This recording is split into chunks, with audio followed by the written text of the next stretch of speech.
بات آئی گئی ہو گئی، اس کے بعد بھی میں نے بعض رسالوں کے اندر اور بعض وظائف کی کتابوں کے اندر، کیونکہ میرا ایک مسئلہ تھا جب تک میں 9ویں 10ویں میں پہنچا، مجھے مذہب کے متعلق جو چیز بھی ملتی تھی میں وہ پڑھنا شروع کر دیتا تھا، چاہے وہ حدیث کی کتابیں تھیں، چاہے وہ تفاسیر تھیں، چاہے وظائف کی کتابیں تھیں، کوئی جادو منتر کی کتابیں ہوتیں، تو وہ میں لاشعوری طور پہ یا شعوری طور پہ مجھے پڑھنے کی عادت تھی۔ وہاں پہ بھی میں نے بعض ایسی چیزیں پڑھیں کہ جس کے اندر کچھ وظائف دیے گئے تھے کہ اگر آپ یہ وظیفہ کر رہے ہیں، جس میں ابھی تک مجھے المشہور یاد ہے کہ جمعے والے دن اگر آپ 80,000 دفعہ ایک مخصوص درود شریف پڑھ لیں گے تو آپ کو رسول کریم صلی اللہ علیہ وسلم کی زیارت نصیب ہوگی۔ یہاں پہ میری اپنی ذاتی دلچسپی شروع ہوئی کہ بھی میں بھی رسول کریم صلی اللہ علیہ وسلم سے رابطہ کرتا ہوں، اگر وہ اس طریقے سے حیات ہیں اور موجود ہیں اور ظاہر ہے ہمارے پروفٹ ہیں تو ان سے رابطہ کرنا چاہیے، لیکن میں ہمیشہ کی طرح کی اپنی کمزوری اور سستیوں کی وجہ سے کبھی بھی 80,000 کیا، میں تو 800 دفعہ بھی درود شریف نہیں پڑھ سکتا تھا اور نہ میں نے پڑھ سکا۔ لیکن بہرحال میرا ایک تعارف ہو گیا کہ نہ صرف کہ وہ جو واقعہ میں نے مدینہ شریف والا سنا ہوا تھا اپنے رشتہ دار کے تھرو، مجھے ایک اور چیز پتہ چل گئی کہ بعض لوگوں کا دعویٰ یہ ہے کہ ایسے وظائف پڑھے جا سکتے ہیں اور ان وظائف کی برکت سے رسول کریم صلی اللہ علیہ وسلم کی زیارت یا رابطہ بھی ممکن ہے۔ بات آگے چلتی گئی، تیسرا جو ایک بہت اہم واقعہ تھا جس نے مجھے تھوڑا سا پریشان کر دیا، وہ یوں تھا کہ ایک زمانے میں، جیسے میں نے پہلے بھی آپ کو بتایا تھا کہ کوئی 3 ساڑھے 3 ماہ میں ایک مخصوص سلسلے کا حصہ تھا، تو ایک دفعہ کیا ہوا کہ اچانک ایک میسیج آیا مختلف لوگوں کے تھرو کہ جی آج صبح فجر کے بعد ایک خصوصی ملاقات کا انتظام کیا گیا ہے جس میں ذکر بھی ہوگا پاس اینڈ فاس کا جو وہ کرتے تھے، اس کے علاوہ ایک انتہائی ضروری اعلان کیا جائے گا۔ یہ لاہور سرکولر روڈ پہ اوپر ایک مسجد تھی، چھوٹی سی مسجد تھی، بہت ہی تنگ گلیوں کے اندر، وہاں پہ میں بھی صبح پہنچا اور رواج جس طرح تھا، سب سے پہلے ذکر ہوا پاس اینڈ فاس کا، پاس اینڈ فاس کے ذکر کے بعد مراقبہ ہوا، مراقبے کے بعد ایک صاحب کھڑے ہوئے اور انہوں نے کہا کہ مجھے کل ہمارے مرشد کا، جو وہاں اسد کے مرشد تھے، ان کا پیغام آیا ہے کہ یہ تمام مریدین کو بتا دیا جائے کہ رسول کریم صلی اللہ علیہ وسلم سے رابطہ ہوا ہے اور انہوں نے ان مرشد صاحب کو یہ کہا ہے کہ وہ تمام دنیا میں اس وقت جتنی بھی روحانیت چل رہی ہے یا جتنی بھی پیری فقیری کا سسٹم چل رہا ہے، آج کے بعد یہ مرشد صاحب ان سب کے ہیڈ ہوں گے۔ اب میرے لیے یہ بات سننا 2 طریقے سے بہت پریشان کن تھی۔ ایک تو اس طریقے سے رسول کریم صلی اللہ علیہ وسلم سے رابطہ ہونا کہ باقاعدہ پیغام آنا یا ایک آرڈر جاری ہونا، اور دوسرا یہ کہ میں اس بات کو بھی سمجھنے سے قاصر تھا کہ آخر یہ جو صاحب جو اس سلسلے کے مرشد ہیں، یہ کیوں کر اور کیسے تمام دنیا کے جتنی بھی طریقت اور فقیری سسٹم چل رہا ہے اس کے ہیڈ مقرر ہو گئے۔ وہ ایک علیحدہ بات ہے کہ آگے چل کے میں نے اپنی زندگی میں ایک اور صاحب کے متعلق بھی ایسا ہی دعویٰ سنا کہ تمام طریقتیں، تمام تصوف ان کے انڈر ہے، تو یعنی کہ میں اپنی زندگی میں ویسے آپ کو بتاتا جاؤں کہ 2 شخصیات کے متعلق یہ دعویٰ سن چکا ہوں، لیکن خاص طور پہ جب میں نے یہ دعویٰ پہلے والے صاحب کے متعلق سنا تو شاید یہی میری ایک بیسک وجہ بنی وہاں سے میرا دل اکھڑنے کی، کیونکہ میں نہ تو رسول کریم صلی اللہ علیہ وسلم سے رابطہ اور ان کا پیغام آنے کے بات کو سمجھ سکا، اور نہ ہی میں اس بات کو سمجھ سکا کہ اچانک یہ تمام دنیا کے طریقت کے شہنشاہ کیسے مقرر ہو گئے ہیں۔ جس طرح میں نے آپ کو بتایا کہ ایک اور واقعہ بھی میری زندگی میں ہے، لیکن اس کے علاوہ بھی میں نے مختلف ادوار میں مختلف مریدوں کو اپنے پیر صاحب کو شہنشاہ طریقت کہتے اور مانتے دیکھا ہے۔ تو آج تک کی تاریخ کے اندر میں کم از کم کوئی 10-15 ایسے لوگوں کو جانتا ہوں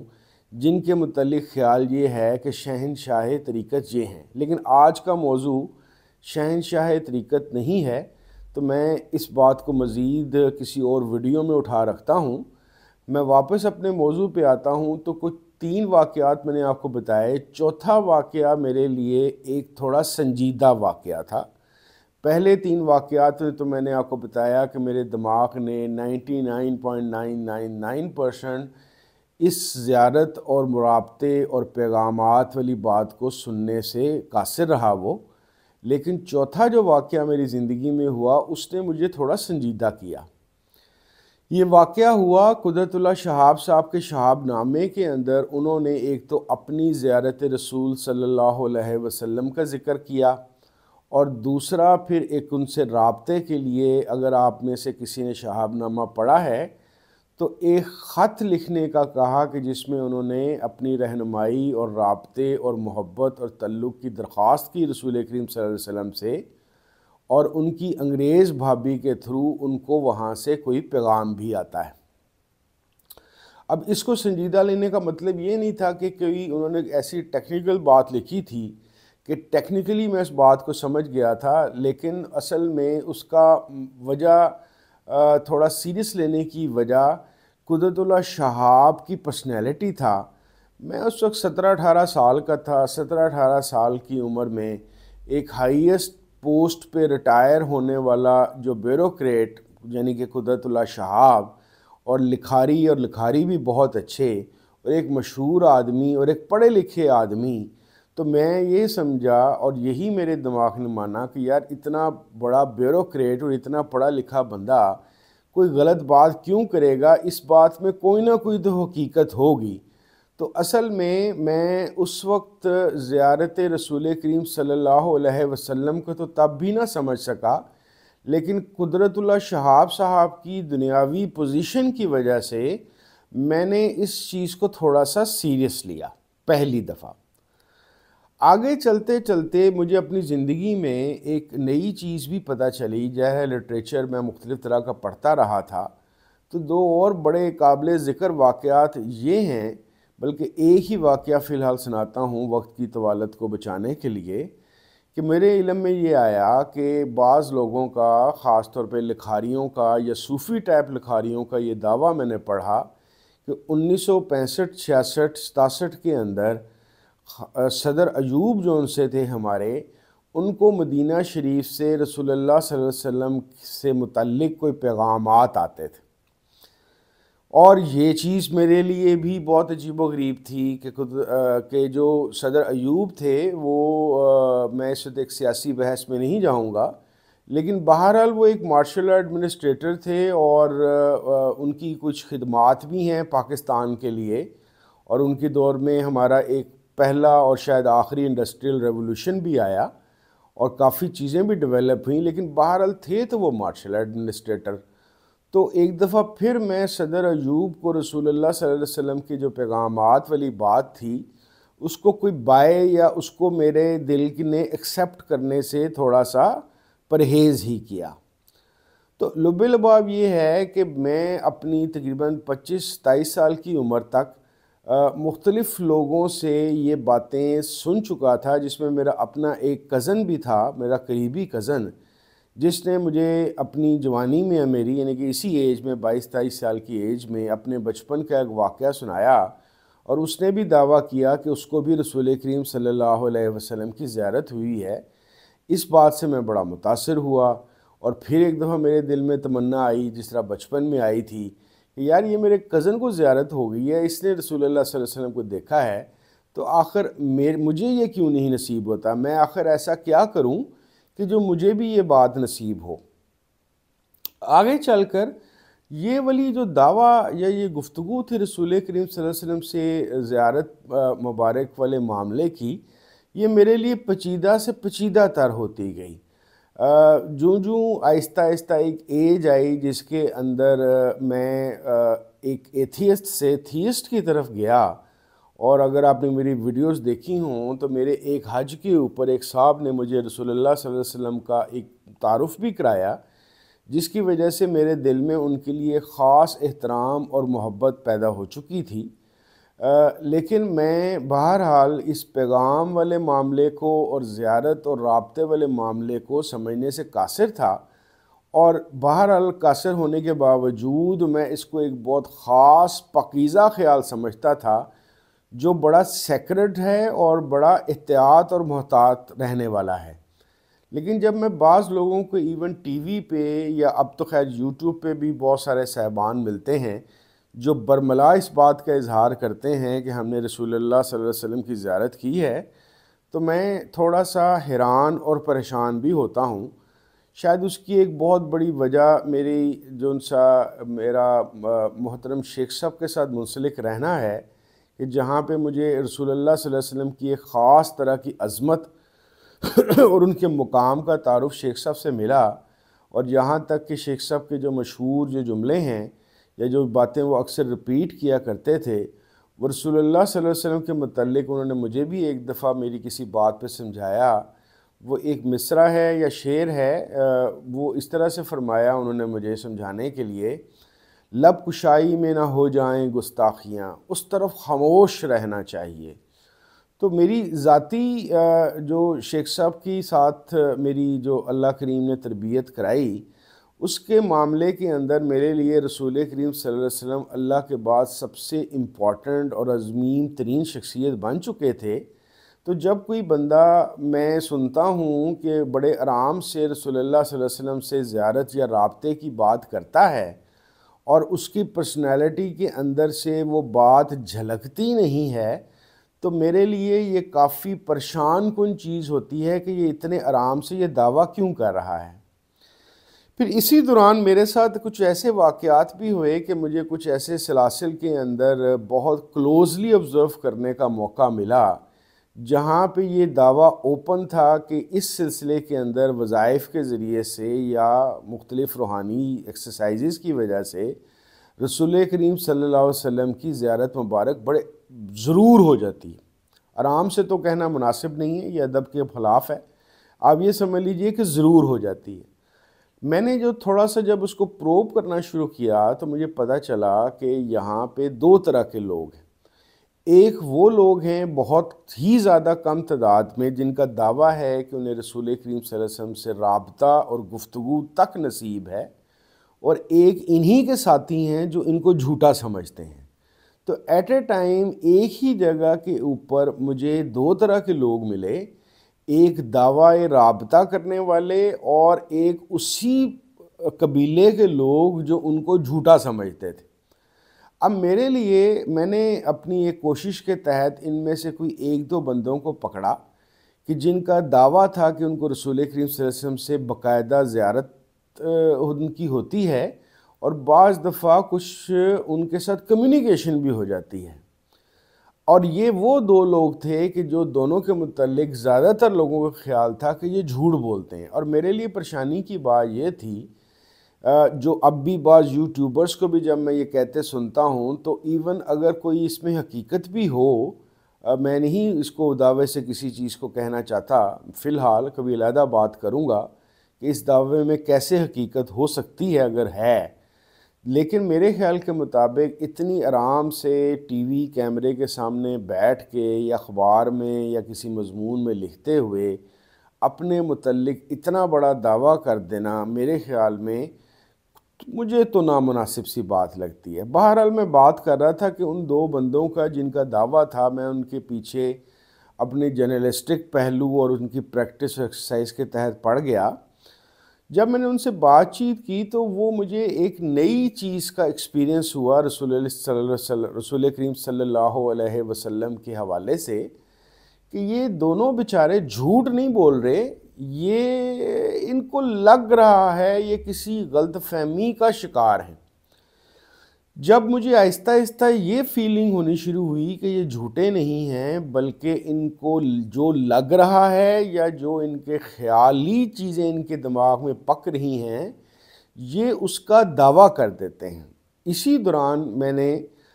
پہلی دفعہ اسی موضوع کے لیے، یعنی کہ رسول کریم صلی اللہ علیہ وسلم کی زیارت کیا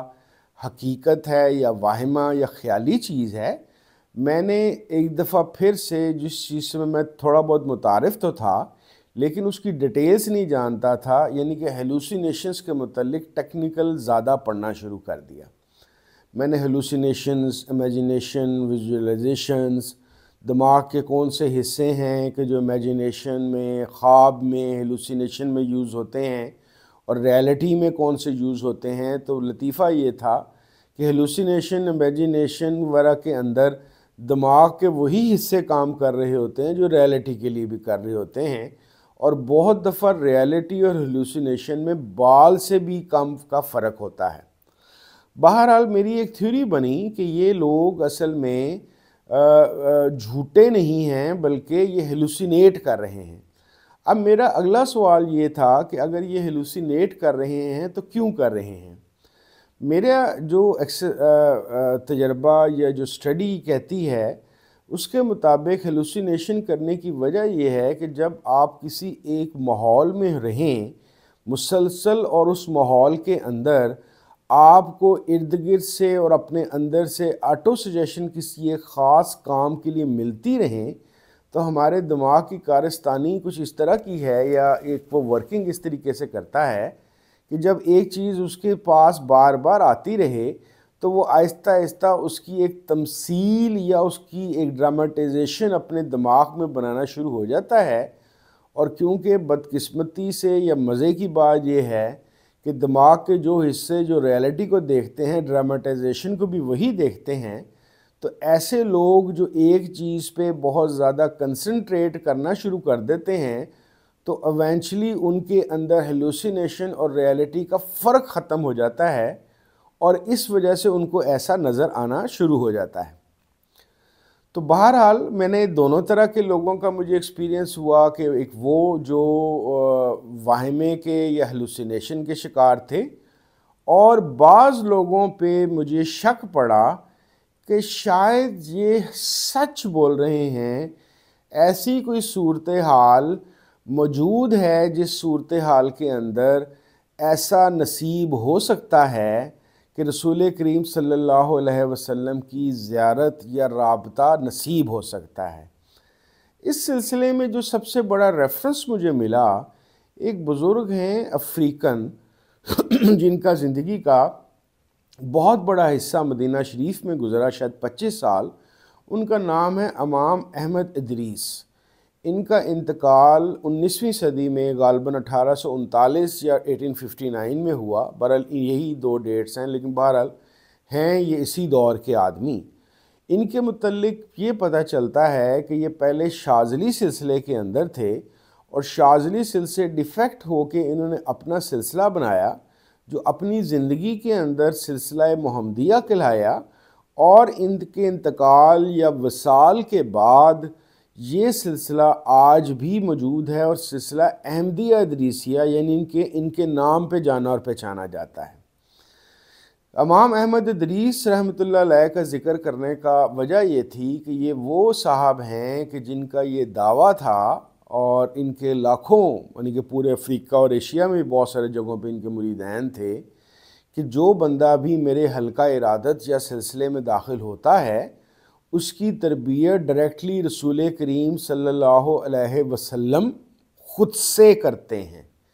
یہ وہ دعویٰ ہے یا وہ چیز ہے جو ہو سکتا ہے کسی اور سلسلے میں بھی یہ دعویٰ ہو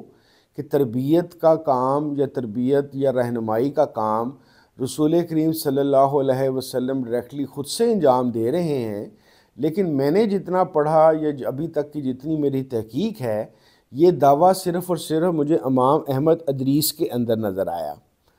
اب سوال یہ پیدا ہوتا ہے کہ ہم کیوں کر اور کس طریقے سے فیصلہ کریں کہ رسول کریم صلی اللہ علیہ وسلم کی ہونے والی زیارت یا رابطہ ہمارا کوئی نفسیاتی وہمہ ہے یا اس میں کوئی حقیقت بھی ہو سکتی ہے. اس کے لیے میں نے پلان کیا ہے کہ سب سے پہلے تو ہم اس چیز کی تحقیق کریں کہ کیا حیات بعد از موت کے اندر جا کے برزخ، قبر، قیامت، ان چیزوں سے تو بھی ہم واضح طور پہ شعوری علوم کے تحت بھی ہم واقف ہیں. کیا کوئی ایسی فیکلٹی بھی ہے کہ مرنے کے بعد بعض لوگ جو اللہ کے بہت قریب ہوتے ہیں کیا وہ زندہ رہتے ہیں، اور کیا ان کی زندگی اس طرح کی ہوتی ہے کہ وہ دوسرے جہاں میں جا کے بھی اس والے جہاں سے وہ انتقال یعنی کہ منتقل ہو چکے ہیں، کیا ادھر سے رابطہ رہتا ہے؟ اور اگر رابطہ رہتا ہے تو کیا یہ صرف معلومات کی حد تک ہے، یا وہ یہاں پہ ہونے والے معاملات اور چیزوں کو امپیکٹ اور افیکٹ بھی کر سکتے ہیں؟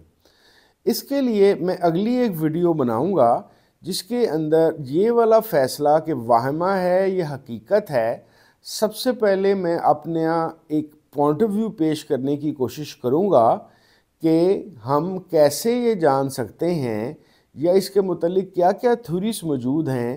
حیات بعد از موت کی۔ تب تک کے لیے میں اجازت چاہوں گا۔ ہاں، جاتے جاتے میرے وہ دوست اور صاحب جو اچھی نیت سے، میں ان کی نیتوں پہ شک نہیں کر رہا، بڑے آرام سے زیارت رسول کریم صلی اللہ علیہ وسلم کا دعویٰ کر دیتے ہیں، میں ان کو اپنے شیخ صاحب والا ہی مصرع کہنا چاہتا ہوں آخر میں، لب کشائی میں نہ ہو جائیں گستاخیاں، اس طرف خاموش رہنا چاہیے۔ بہت شکریہ۔ السلام علیکم ورحمۃ اللہ وبرکاتہ۔